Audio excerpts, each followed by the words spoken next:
Adults in Britain are about to become automatic organ donors. They'll be presumed to have consented unless they opt out. In fact, the British government is literally using the phrase presumed consent. It sounds like a bad rape defense. Like if a guy was like, well, I know that she was unconscious, but I presumed that she consented because, well, why wouldn't she? That's the kind of argument that the British government is making right now to try and steal people's organs. But really, this is like the loss of personal autonomy, the right to own your own body. The state owns you instead, literally owns your organs. That's the way that the British government sees the relationship between it and its people. I guess it really goes with the whole fact that Brits are subjects as opposed to citizens. The distinction there, it's important. But this is all part of the gradual erosion of rights that you see happening in Britain. You know, it was the loss of free speech and the eradication of it under the guise of hate speech, and then the loss of the right to defend oneself, and it's really just been going downhill, and now it's, well, the state owns your organs. But I do have to wonder just how badly the British National Health Service is doing at this point. And I say that because the main cause of needing an organ is not what you see in Hollywood movies. It's not an accident that happened, car accidents, that kind of thing, but rather the medical establishment itself. You know, they prescribe toxic drugs that kill the kidneys and the liver and so on, and require you to need replacements. So when the medical system is worse, you're going to need more organs. So I really have to wonder just how badly they are failing at this point.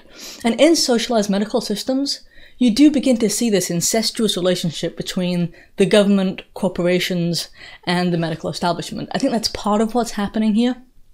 But more than that, Britain is becoming a collectivist society where a person exists for the benefit of the state, for the benefit of the collective. And collectivism has always been the enemy of freedom. It doesn't matter if you look at fascism, communism, socialism, in all of these cases, I mean, they're all part of the vast umbrella of collectivism. The idea that the needs of the many are claimed to outweigh the needs of the few, or the needs of the one, the individual man. In fact, in collectivist societies, he, the individual, has no value. And as an extension of that, humanity has no value. Only the systems that it creates has value. And that's why you have this natural, dystopia that is the result.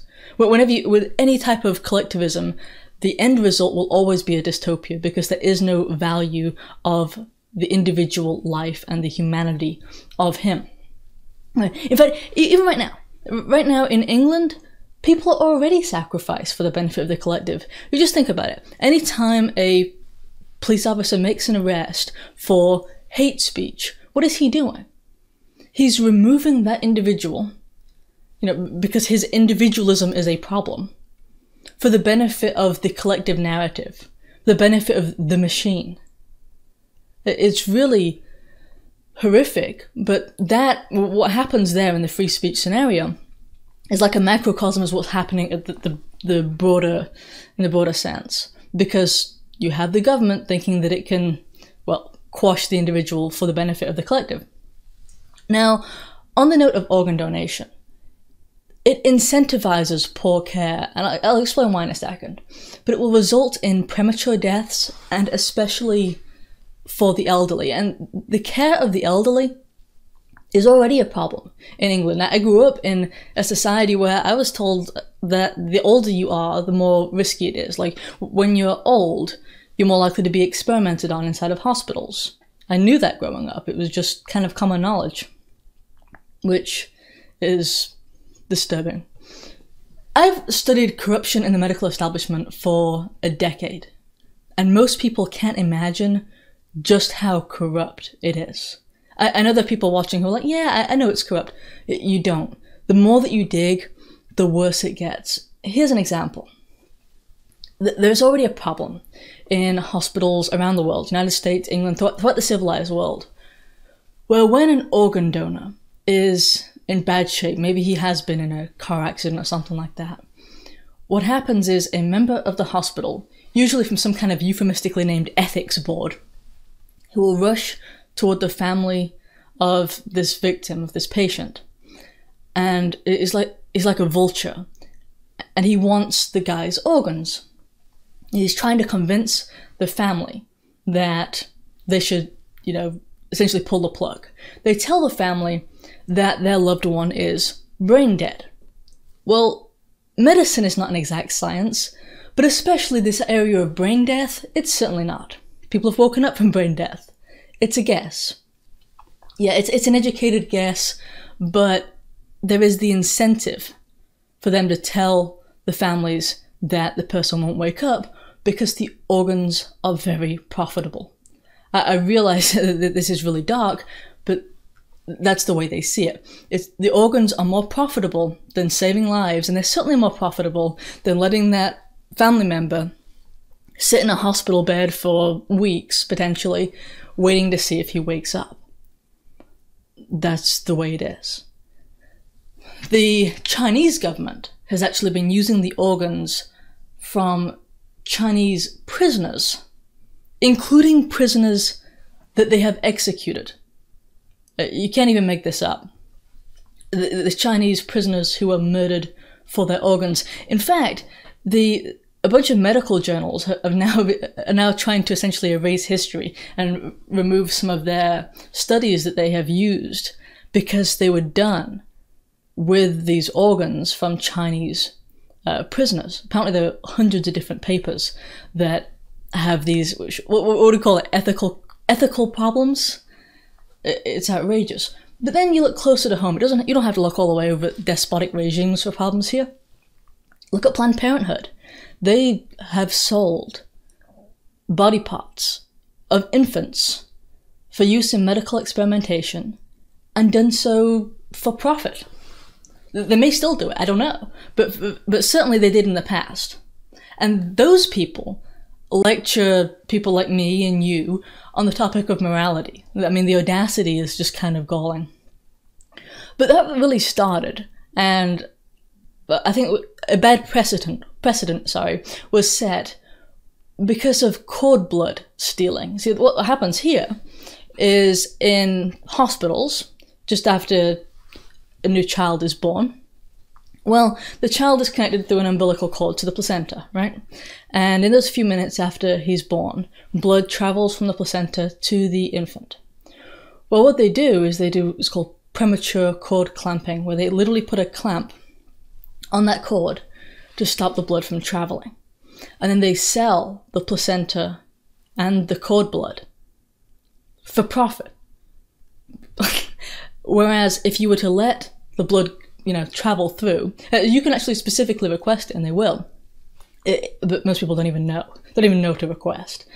If you were to let the child receive the blood, we know from study after study that the child would be healthier, would even have higher intelligence. There's so many studies on this topic, but they don't care because there's profit to be made from the placenta and the cord blood. Really, it's like priorities. Overall, my main point here is organ donation isn't what you think it is. It can get you killed, and it can incentivize killing you medically. Don't get me wrong, organ donation has saved lives, obviously. But there is a disturbing kill-to-save ratio in which the medical establishment plays God. And they don't tell people about this kill-to-save ratio, of course. The government in Britain is attempting to remove the choice. Things are so bad in England, it's so despotic. I know there'll be people who'll tell me that it's not despotic, that that's an exaggeration, but really, when a government starts saying that they own your organs, I call that despotic. I mean, that's where I draw the line. You gotta draw it somewhere. But really, things are so bad in England. So if you're in America, you should fight to make sure that that doesn't happen here. Because it doesn't happen all at once. It's gradual, from free speech to other rights just kind of get eroded away until eventually there's really nothing left. You're just the property of the state, of the collective. Also, support people like me as sources of information that you won't get from the legacy media. I don't mean just support me, I mean that if the tech companies and the legacy media win, that's exactly the sort of future, dystopian future that's coming here. And people like me will be completely silenced. The legacy media will be the only media that you actually have access to. Alright, if you enjoyed listening to this, please like it and share it. Also subscribe if you haven't already and hit the bell. I've got some links in the description. One will provide you with significantly better ways to be reliably notified of new videos, and the others will provide you with ways to support the production of these videos. Thank you. Stop! Don't leave yet. Since you made it to the end, you probably enjoyed that video. In that case, here are some other videos that you might enjoy. The updates link at the top will provide you with better ways to be more reliably notified of new videos, and it also has social media information, that kind of thing. That's because you know how this site is. Well, the link at the bottom, the store link, that's in case you're looking for merchandise or our healthier products. Thanks.